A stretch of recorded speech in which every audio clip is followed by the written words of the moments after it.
the Biofriendly Podcast. It's the Biofriendly Podcast. That's the kind of podcast I want to tell. It is? Ladies and gentlemen, Yes. in a time In a world, where people, one man, and every time, a tiger. summer. You know what? We have a reason to celebrate. What's that? What's that, Jacob? We're back. We're back. We're back after 5 weeks. Well, a lot of people would have thought we were just always here. Right, that's true. Because we did a good job. We did the old abracadabra. Because one Jacob Bartholomew Givens. I am so happy you remembered my middle name Your is actual Bartholomew. middle name. Jacob Bartholomew Givens actually thought ahead and said, we need to record 5 podcasts in a row. one day. Yes. So that the audience doesn't miss us. They can't. They can't miss us. They can't miss us. We have to do it. And so we did. And you did. And as far as the audience knows, we were just here last week. We were just here and we wore the same clothes over and over and over again. Did I wear these last week? No. No? No, this is totally different. You are in a color. Listener, if you've never seen the show, pop on right now. Go on YouTube and check out Noel's color. Wear sunglasses. I don't even know what you would call this color because it's not pink. It's salmon. It's salmon. But it's salmon at a party. It's party salmon. These are party salmon. These guys are swimming so fast upstream. Yeah, this is the salmon They're once he like, arrives to the "Woo!" destination, and has now the he mating, gets to spawn. and It's now like, gets to we spawn. are spawning it up, baby. Because it is a salmon, but it's a salmon that it's like This strong. is spawn. That's what this is. This spawn color. Spawn. This is what happened. When I'm ready to spawn, I wear this color. Yeah, and Veronica has a dress on that has kind of elements of the same color, so you guys totally coordinated It today. does, but as per always, it looks better on Veronica than it does on me. When they do those magazines, say who wore it better. Well, I don't think that Veronica's dress would. constantly. I don't think kicking that dress would look right on you. I don't think it would look right on you. I think I could swing it. It's not as well as she does. Right. Well, you guys trade. Let's see. Yeah, it's a Let's lovely. see. It's all right. All right. Well, so Fashion ladies and gentlemen, show. we are going to change clothes. Bow, bow, bow, bow, bow. Bow, bow, bow, bow, bow, bow, bow, bow, bow, bow. Noel comes out in the dress. Mercy. Pretty Nolly, wearing Ronnie's clothes. Pretty Nolly. Don't check out his toes, pretty Nolly, because I broke it on a forklift when I was screaming at a cliff. That's all right. That's it. You know that song We all know the by tune. that song by Roy Orbison. Yes, You remember him? I remember him. Roy Orbison. Orb Roybison. He was a Great. good singer, good guy. That guy's voice. Oh, so good. Oh my word! Lovely. We are so lucky to have had a Roy Orbison in our lives. Agreed.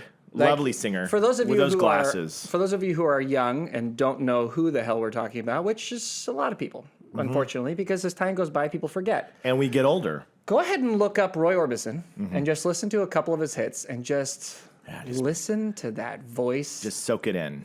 Beautiful. Oh my God! He sang "Pretty Woman." He sang Pretty Woman. "Crying." Isn't that another one of his songs? Yeah. It's if you ever have heard of the Traveling Wilburys, he Yes. was their lead Isn't that- singer. and he had these famous glasses. Blue Bayou? Huh? Blue Bayou?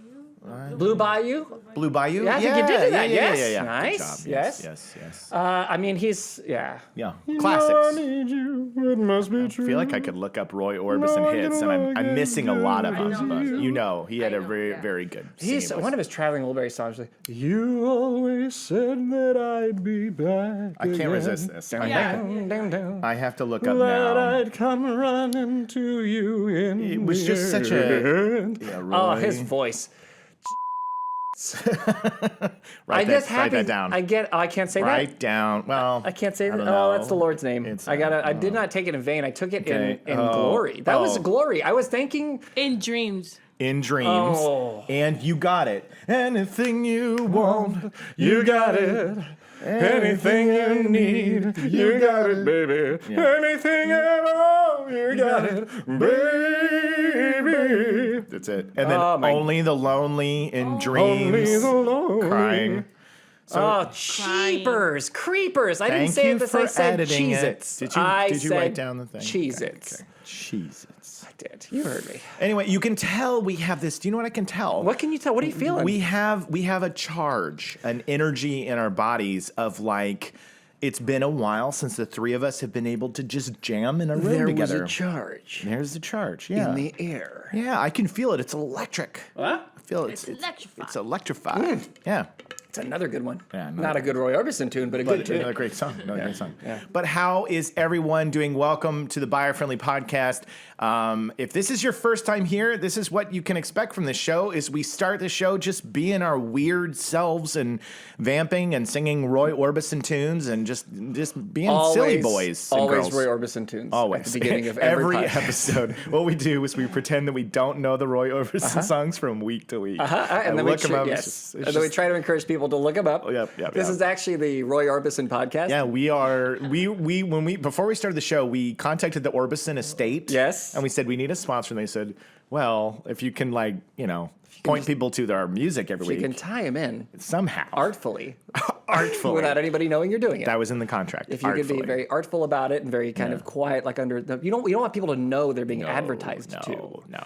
We want them to feel like it's natural, like Right. it's Right. So, and we do So that real. every week. So, welcome to the show. And then we get to environmental subjects, and we mostly stay in what you know to be the topics of sustainability, but sometimes we step a little bit out. We get a little crazy. We swerve a little bit. Yeah, because we talk about social sustainability, like things you can do to help yourself, your life. We talk about all sorts of subjects. We talk about kindness. Yeah, talk about kindness. We talk about the dangers of like social media and getting too buried into clickbait and articles. We talk about space. Talk about space. Sometimes. We talk about all sorts It's not of a cool space stuff. podcast, but it comes up. Absolutely. Definitely. We talk about existence. We do.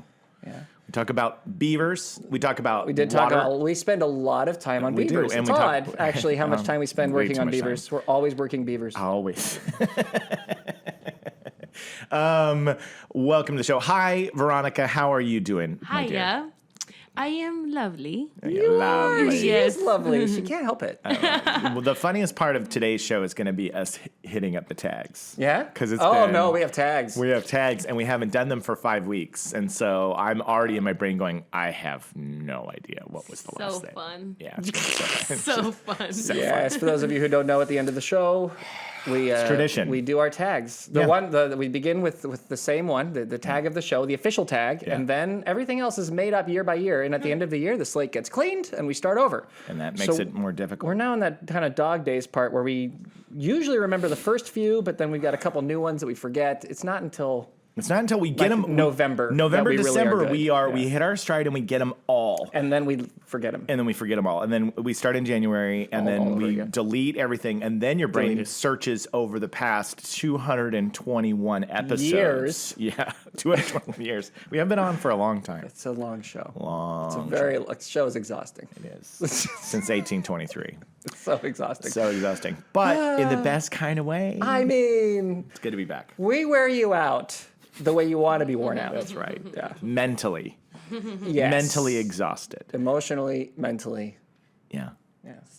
Spiritually. Spiritually. and a little physically, Karmically? karmically. Should we get to the subject? Yeah. Is that okay? Do we just jump right in? I mean, think we we've should barely jump in. talked about anything. I know, right? We've barely talked about anything. We've Well, I want to say that we talk about things How are that you, Jacob? How are you guys? I'm great. How We are asked you? Veronica, and then we didn't ask you. They don't need to know about how. Jacob, they can't.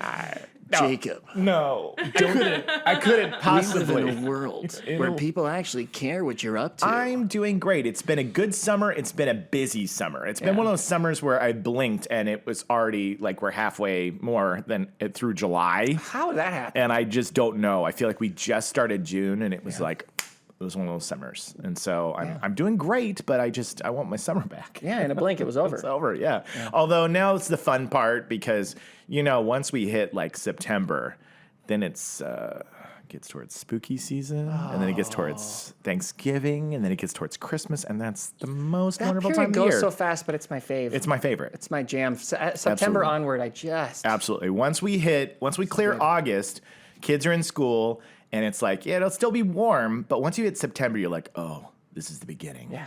This is fall. yes. Yeah.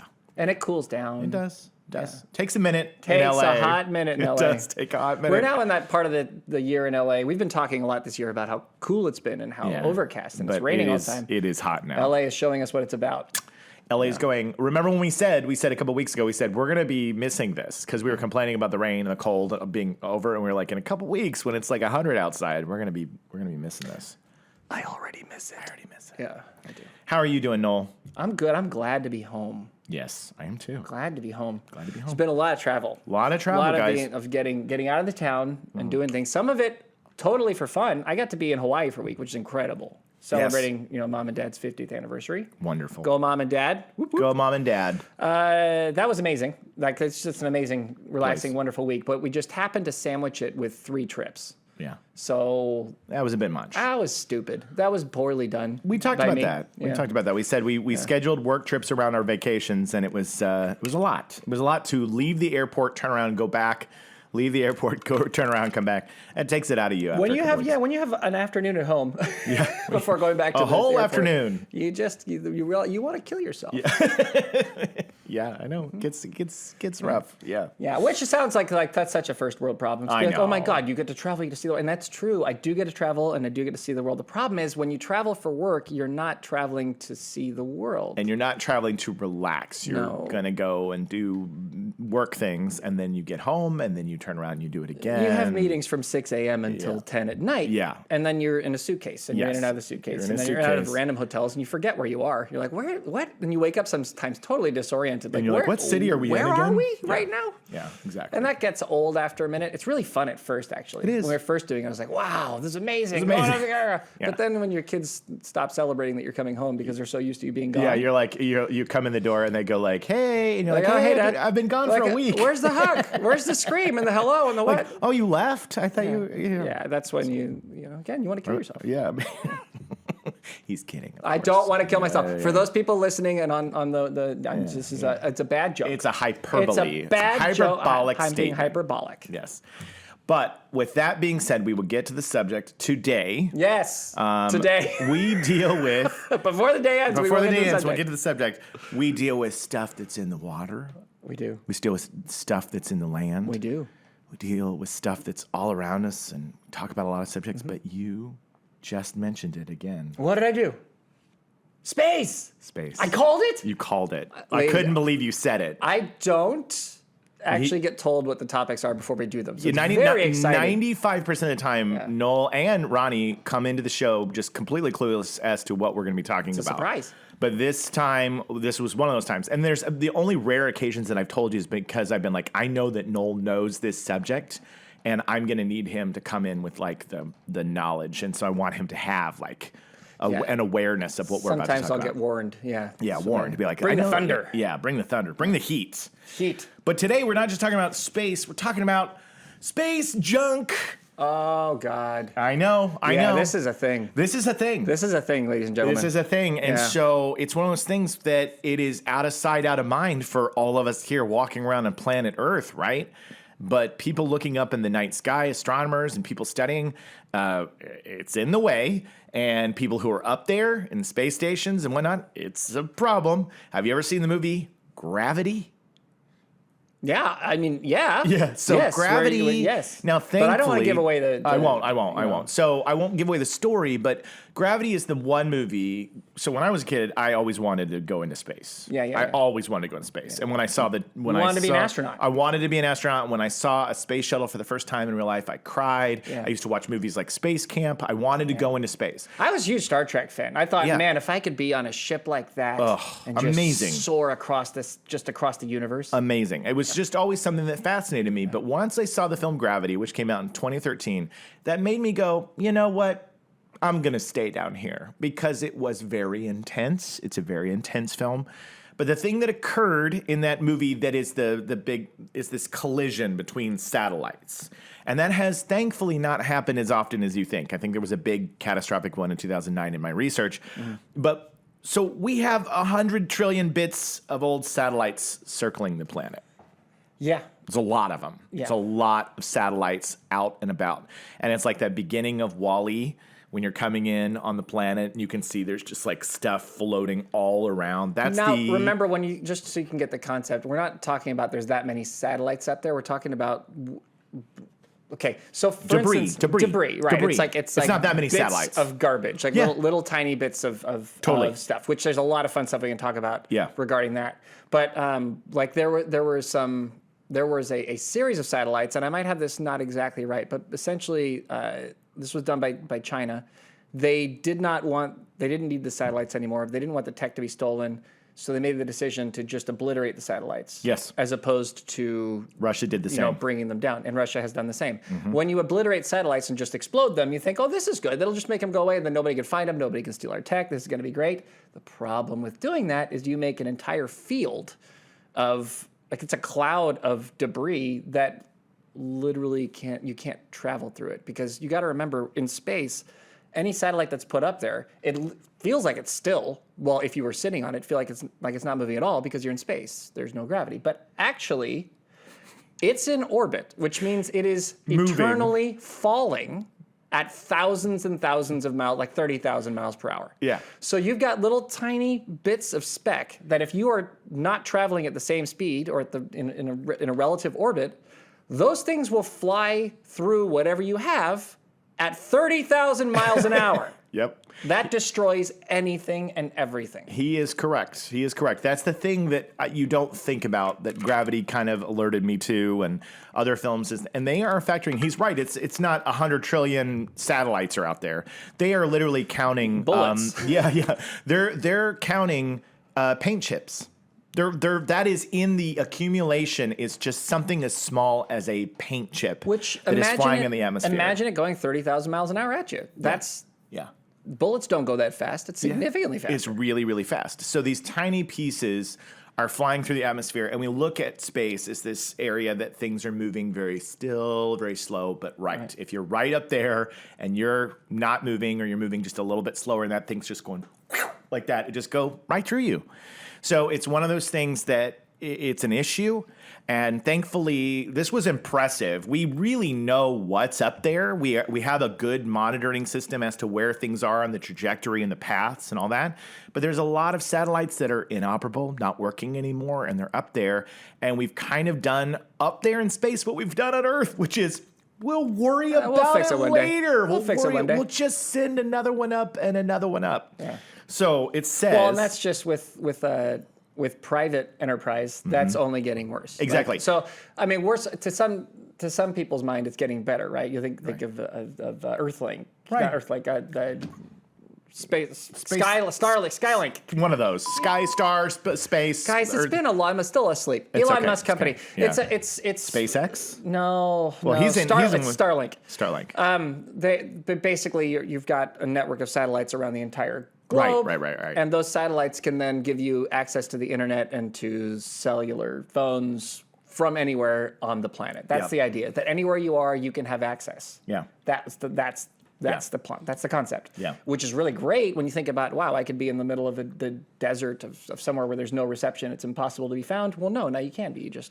You turn on your phone, pick it up, and boom, they can spot you, and you can get rescued. Yeah. Or on an ocean somewhere if you're plane crash, whatever. Like this, we've seen so many times where it's like, where's the person? Yeah. It's a great way to be able to keep everybody connected, to be able to find you, to be able to have connection at all times. The downside is you literally have thousands upon thousands of satellites everywhere. The whole thing is mapped. Like you've got satellites around all of the planet. There's a lot of space up there. They refer to it as the lower Earth orbit, the LEO, and that's where most of them go because that's the space that's just as far as they need to get up to. And there's a lot of, like you said, smaller companies, not these big, massive things that are just getting their satellites up there to get their businesses launched.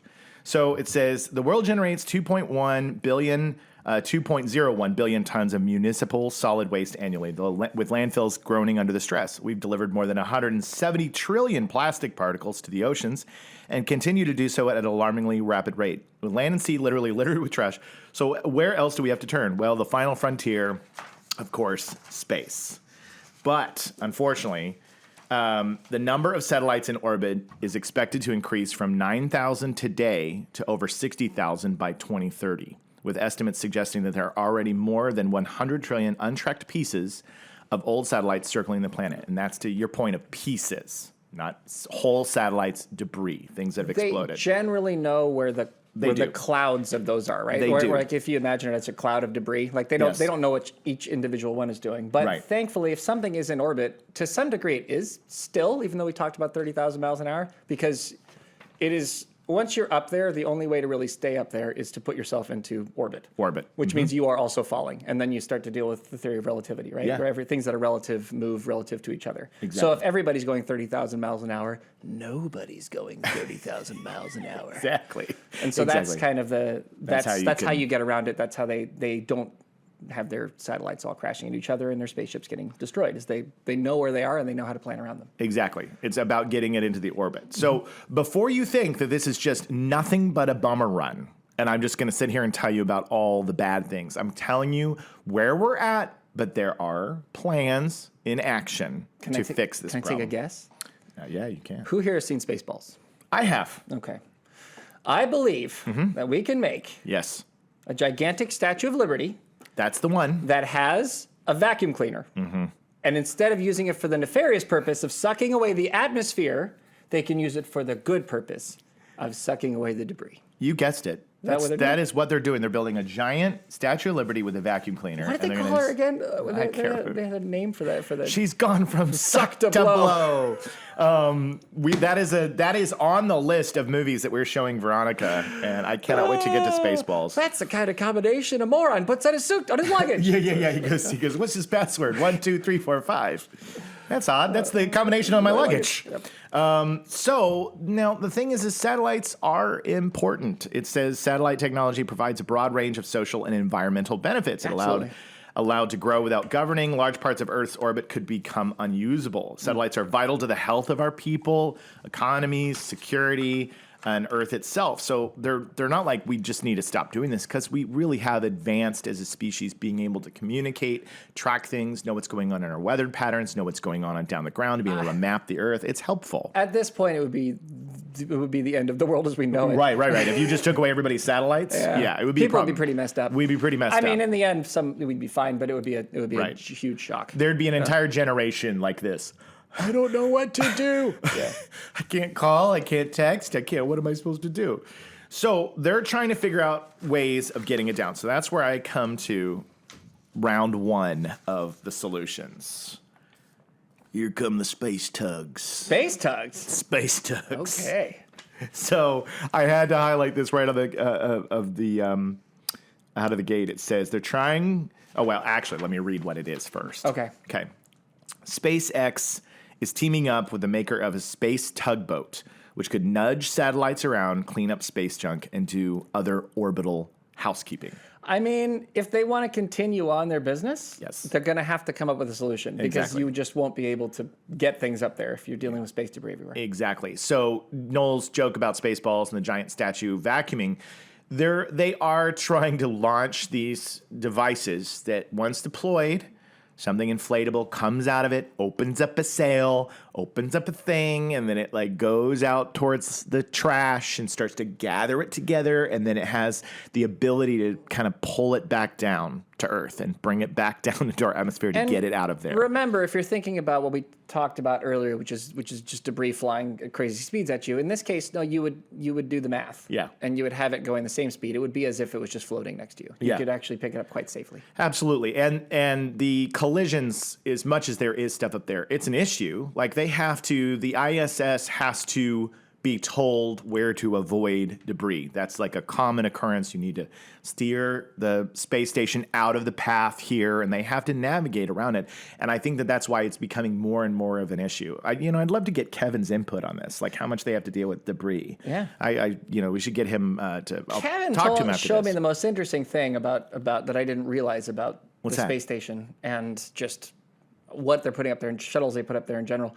But you'd think of the space station, the outside of it, as really hard, solid metal. You'd think of Star Trek. You think of the Star Wars, like a ship, like a hard. Right. They make the outside of that thing of a soft material that is thick and can absorb. Really? Yeah. That's so surprising. And they do that because, and Kevin, kill me if I've got this wrong, because Please this is kill something him. this is Kill something him that I got with all your might from watching. So this isn't something I know firsthand, but Kevin would be brilliant to talk about it. Right. But basically, the idea is you don't want to have something that's hard that you can pierce a hole through anyway, because if it's going fast enough, like little bits of debris in space that are coming in towards Earth that you didn't predict, if that thing goes tagging into it, that thing just puncture the whole thing and you're done. Right. So what they do instead is it's a giant, big, fluffy, absorbent cushion. pillow.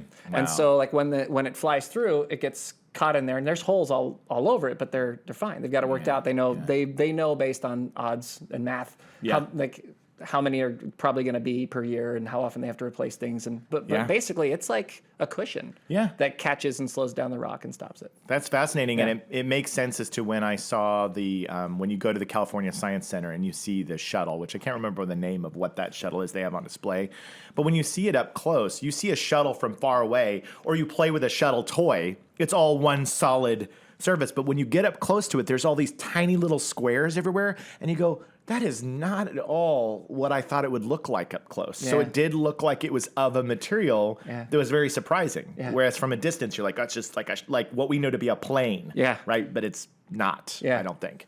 Yeah. So for the low price of $2.25 million, SpaceX will put your small satellite on a big Falcon 9 rocket and shoot it into orbit with a bunch of similarly small satellites. It's part of a new initiative called the Small Sat Rideshare Program. So basically, you can just Uber it. Yes, you can Uber it. That's basically what it is. I need an Uber to space. I need Uber to space. So what they do for my satellite is they pay money to be on one of these ships, and they cram all these satellites inside the space like Tetris style. And the big dogs, the ones that are like the massive ones, get priority, and then these other little companies get to kind of squeeze in there. And so, but the problem about this, so it says, while a Falcon 9 carried out similar rideshare mission last year, the launch was organized by another company. You get a satellite. Yeah. And you get Everybody a satellite. gets satellites. And you get a satellite. Yeah. So it's one of those things that says the paradigm has started to change with rideshares like SpaceX and tiny rockets meant for smaller, meant only for small sats. So some of these satellites are like the size of a pencil. So, like, they're really small pieces. Your mom's the size of a pencil. What the heck, dude? Sorry, bro. I'm not talking about your mom. The pencils will get the little guys exactly where they want to go. Some people don't need to have a satellite that big, bro. You know what? Maybe like a pencil satellite's perfectly okay for your needs. Perfectly happy with the size of my satellite, okay? I just don't know what you got to talk about satellite size all the time, man. There's a lot going on in space. Yeah. There's nothing to do with whether or not you have a pencil-sized satellite or not. So sorry, we'll not talk about the pencil-sized satellite. Thank you, bro. Although rideshares on big rockets don't necessarily set the pocketbook on fire, they also don't always send your satellite where you want it to go. So that's the challenge. So this is where space tugs come in. They're trying to engineer connecting flights using vehicles called space tugs. And it says this in the article, which is from Wired. It says that's short for space tugboats. The creators of the term possibly not aware of the unfortunate internet connotations of the word tug. So anyway, so space tugs. What are those? I don't know. Actually, I wish I knew what you were talking about. I am a very innocent-minded person, and I have no clue what they're talking about. These vehicles can, among other things, ferry satellites from the busy hub where they got dropped off to the less popular orbits they want to occupy. The uncool orbits. Well, that's what I think is so interesting is that there are in space stupid satellites. There are orbits that are like the ones that nobody wants to go to, and then there's the popular orbit because you're going to have the majority of your customers that can access it from that orbit path, right? Yeah. But then there's like bad neighborhood orbits. Yeah. There's like literally, well, you get this orbit, but it flies over 90% of the time ocean. You know what I mean? It's one of those things that you have to get the right orbit.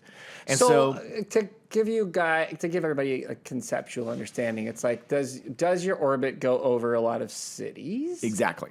Does your orbit go over, like, so if you happen to have an orbit that maybe you could get that's easy, that doesn't have a lot of traffic, but that's going basically entirely over the Pacific Ocean and then the North Pole and then maybe a part of Australia. Exactly. That's like, okay, I mean, that's technically an orbit, but who Yeah. are you servicing? Yeah. Penguins? Yeah.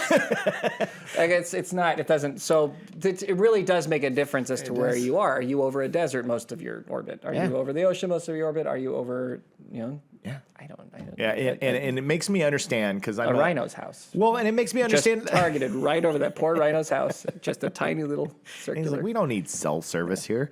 But that's the funny thing, right? Because we think about our cellular data, our internet data, as being something that's like. So when we go camping and I'm up in the mountains, I'm always like, shouldn't I have the best reception ever? Like I'm up high and I'm like, shouldn't I have like? There's no signal. Oftentimes when you're up in the mountains, it's like I can't get cell service at all. Yeah. And that's mostly done with towers still. Is that all towers? Yeah. I thought maybe it was like because the satellite just isn't able to connect to where you are. In No, the satellite they use that for GPS. So like for a little bit of Well, then I'm wrong. About a little bit of like telling you when to turn and where to go and that stuff to really hone in on that. Yeah. And even that is somewhat related to the cell towers. But basically every bit of service you're getting is from something on the ground. It is. So that's why you're not getting it up Well, there. You're getting build above cell towers in mountains for Pete's sake. Build a cell tower next to my face. Well, Can I wear a hat and that's a it's cell tower? so funny because when you go camping, the whole point is you're supposed to unplug and not be on your phone at all. But it is funny because when you're out there, you're like, I can't even text anybody that, by the way, I'm alive, not eaten by bear. Can't do it. So, Wow. Part of the fun. I know. It's part of the fun. Part of the adventure, right? Yeah. So these vehicles can, among other things, ferry satellites from the busy hub where they got dropped off to less popular orbits. That's what I just said. Mm-hmm. That way they can ride whatever cheap rocket to whatever generic spot and then wave goodbye when the space tug arrives. So this is a new piece of technology. Later, the space Uber. Tugs. Later, Uber. Sorry, I did not get the Uber Black. I couldn't afford it. Couldn't afford it. I got the cheap rocket. Got the one. I got the Lime scooter into space. I got the Lime scooter into space.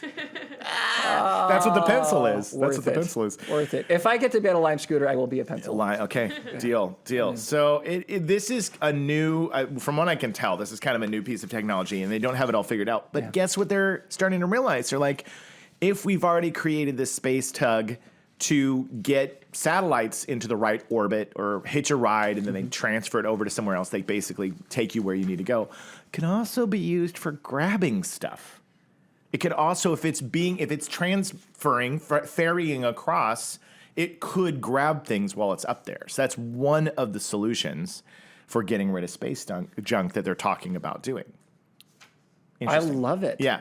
But now I love it. We're gonna head on over to if you can use the corporate greed of all these other little companies that want to have their satellite in the sky to make a thing that you can also use for good, I am for it. Yeah. Let's do it. Let's have those Uber riding.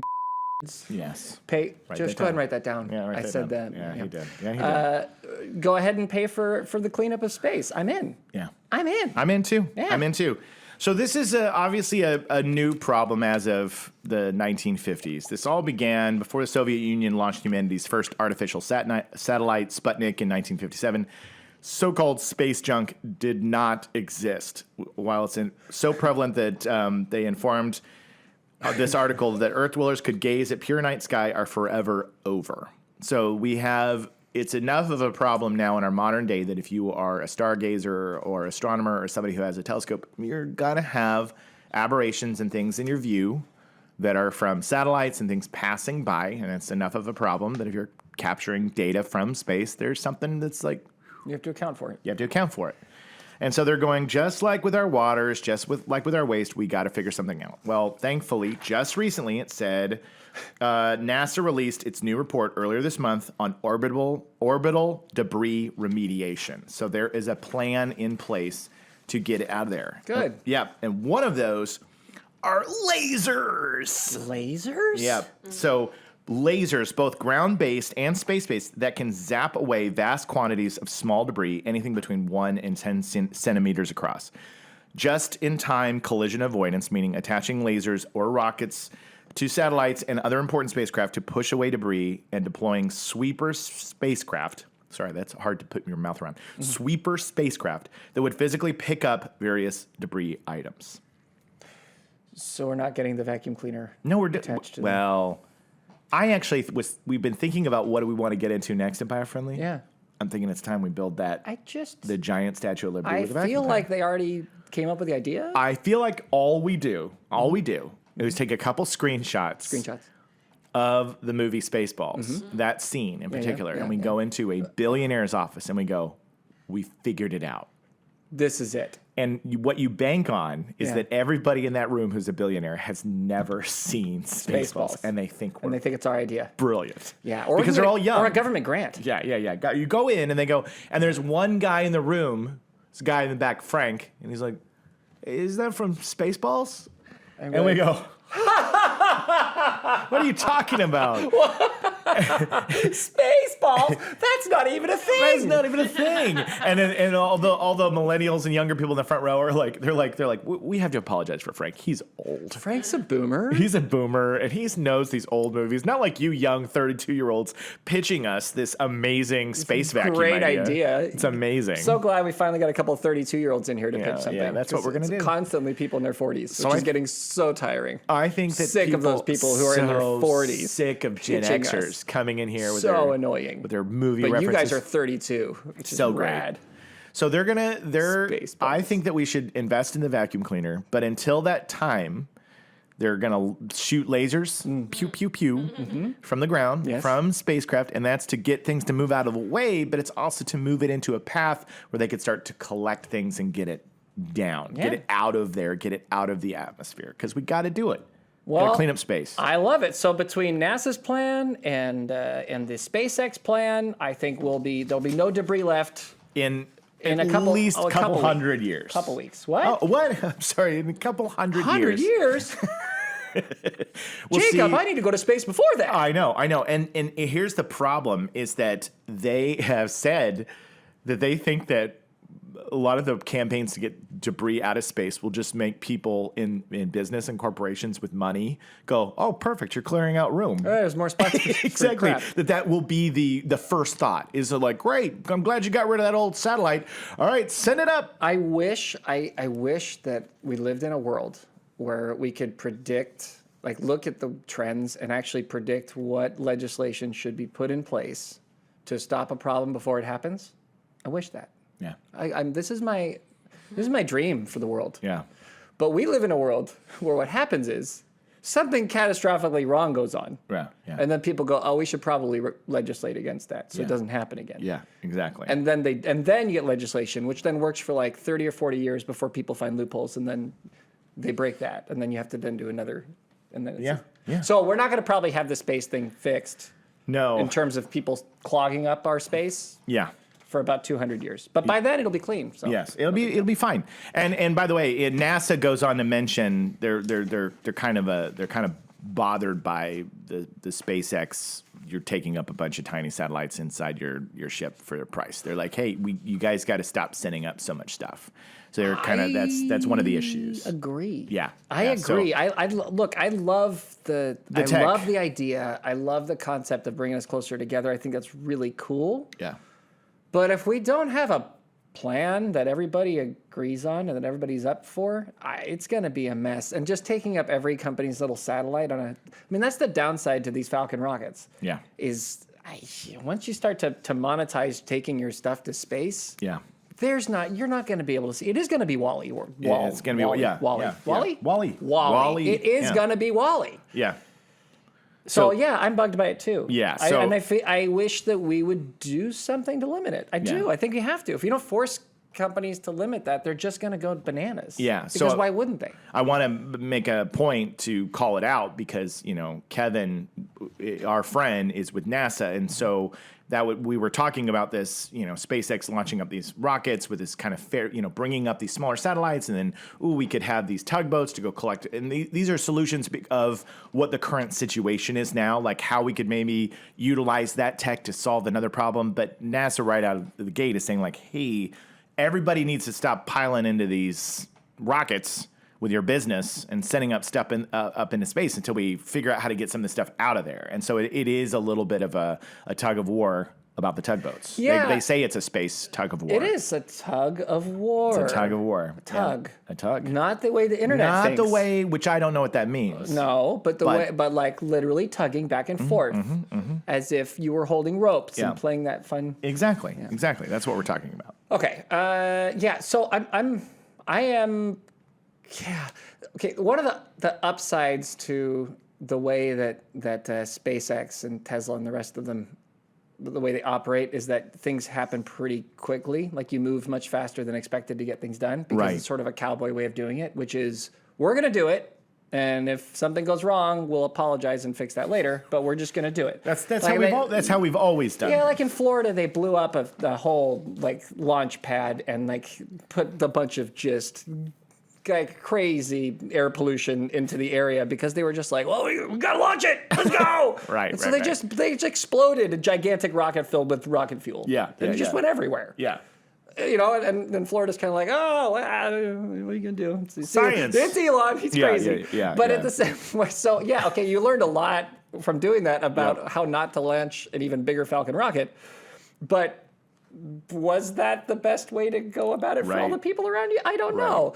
Is this idea of oh, we're just going to send the satellites up there, and if it's a problem, well, figure it out. Like there's something to be said as a pro, but there's something definitely to be said as a con, and I don't know that we can just ignore it anymore. Is my point. Although I think we will.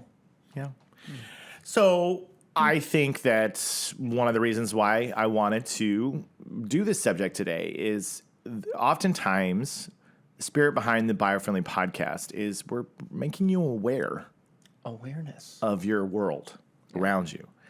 It's very easy to get up, brush your teeth, shower, go to work, come home. Speak for yourself. It's impossible for you. I can barely get my teeth brushed. Barely brush these teeth. It's complicated. But you can go through your day and not stop and take a look at the world around you. You have to brush while you rotate. I know, it's impossible. You're going back and forth while up and down. We'll work simultaneously. on this. I promise you. And you have to hit every side of every tooth, even the ones in the back. We will work on this. I promise. We haven't gotten started on flossing. We've got you classes lined up, and you're going to figure this out.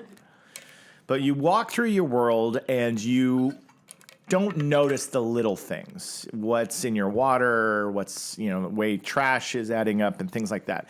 And we do this not to be like, oh no, you have to be overwhelmed. You have to be overwhelmed. There's nothing that can be done.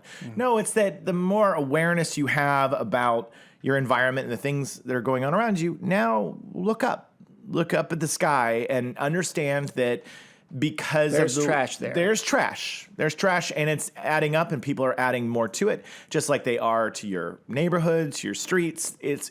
We have the tendency to make a lot of stuff, and that stuff ends up getting thrown places, and one of those places is space.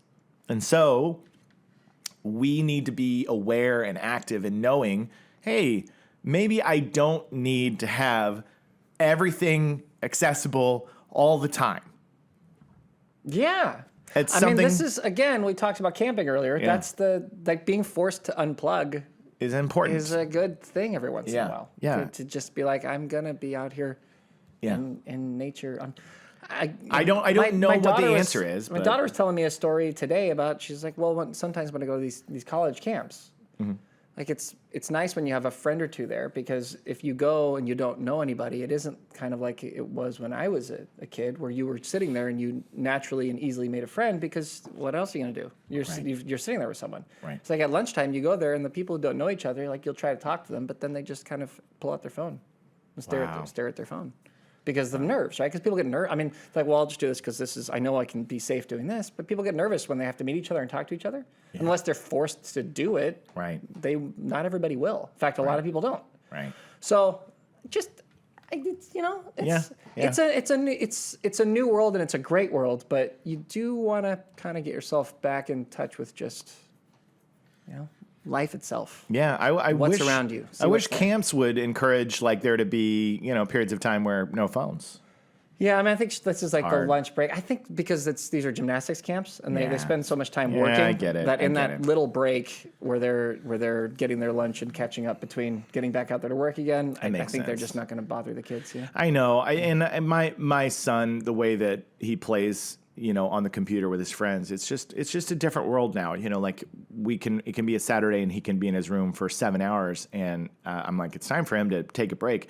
But I can hear him in his room, and he's talking to 5 other people, and they've been hanging out all day, doing games and making each other laugh. And I'm like, I used to go outside to do that, but we live in a world now where That's all virtual. It's all virtual, and they actually can't do the things that I was able to do as a kid because I don't live in an environment where they can just barrel down the street and go play and be in the park unless we coordinate with the parents and we meet up at a park and whatever. It's like, it's just the world has kind of changed where I live. It's not, they're not down the road like they used to be. It's not the neighborhood kids. It's the school friends that don't live close. And so you can work out play dates. It can still happen, but it's just the world has changed.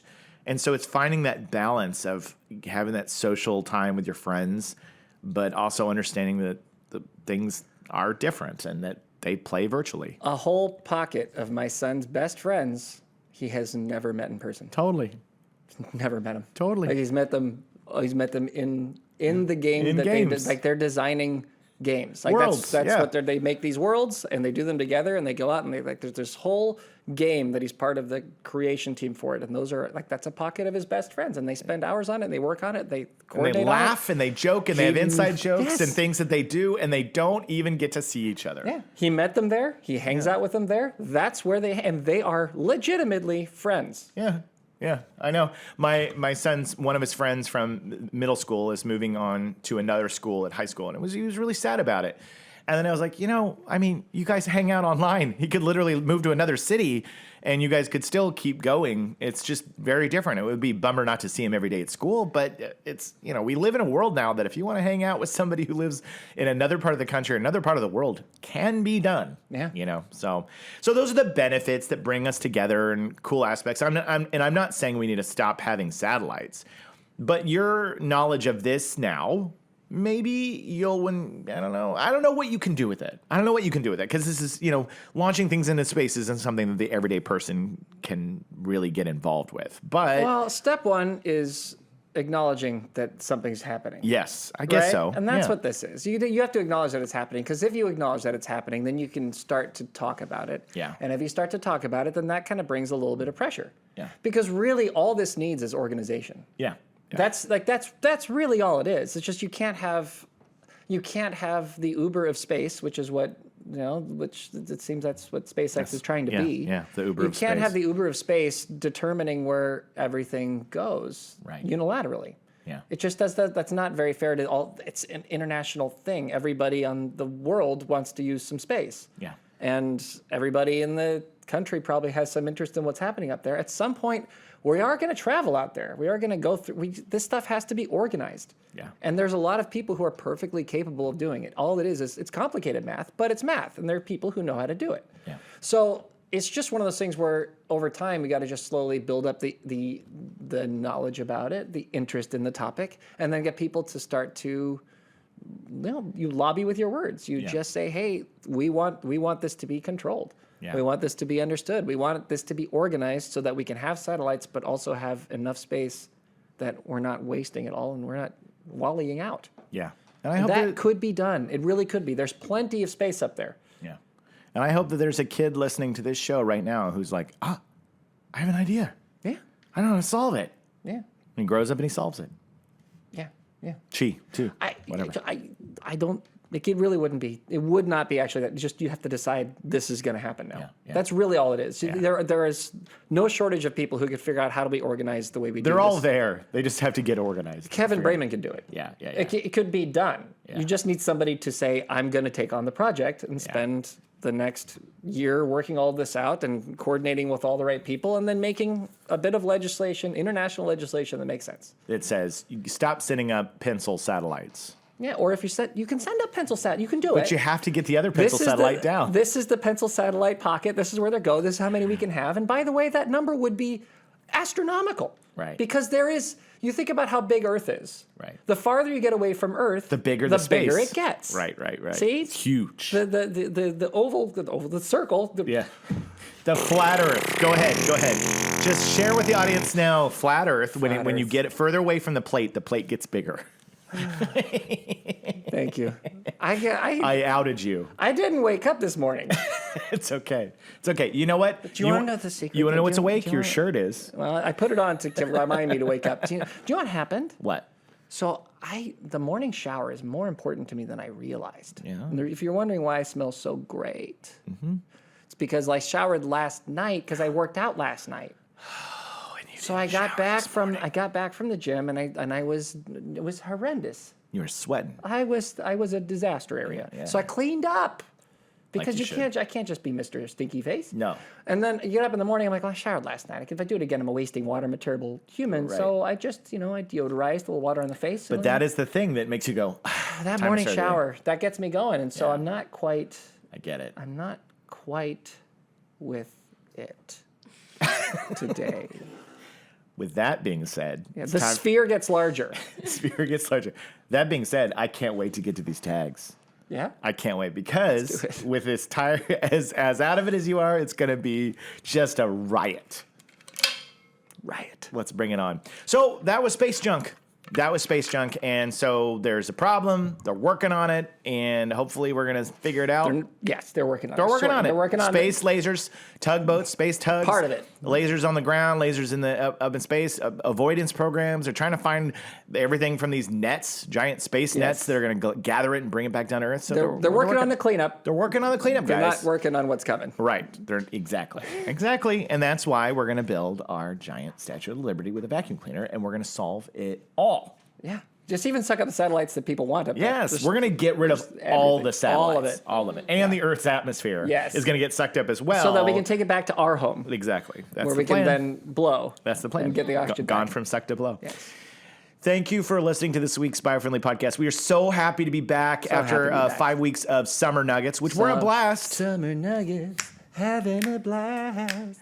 Summer Nuggets, time to podcast. Yes. We had 5 weeks of Summer Nuggets, and we are glad that we were able to pull those together. And now we're back, and we're putting shows out. And we cannot continue making this show without your support. So please share, subscribe, tell everyone you know. Make sure you go in, you comment, you give us those thumbs up, those likes. You check us out on YouTube. You send it to your grandma. You send it to your nephew. You say this is the best podcast in history. We are very friendly to the folks who are not agreeing with you on it. So when you're talking to mom or dad or whoever, and they're like, "Oh, that's a bunch of hooey and it's useless and it's stupid," we're not going to scare them off. Say, you know what? Check out this one.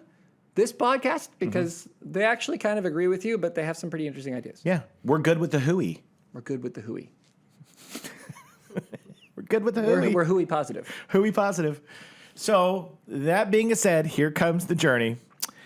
We are your beacon of light in a gloomy environment. Bringing you top quality content since 1823. Science without the stiffness.